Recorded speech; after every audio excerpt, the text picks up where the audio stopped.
देशमा एउटा मान्छे थियो त्यो चाहिँ धेरै नै टाढा गइरहेको थियो अनि त्यो जाँदा जाँदा एउटा घरमा पुगेछ त्यहाँ चाहिँ भूत लिएछ अनि त्यो भूतको घर रहेछ त्यो घरभित्र पस्यो अनि भूत आएपछि त्यो धोका बन्द थियो अनि को मेरो घरमा छिरो भन्दा म तेरो बा भन्छ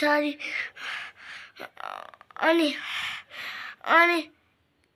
ठुक निकाल्दा भन्दा दहीको बट्टा फालिदिन्छ अनि कत्रो ठुलो ठुक रहेछ दाँत फाल्यो भन्दा कुलारी फाल्दैछ अनि कत्रो ठुलो ढाड रे बाबा भनेछ अनि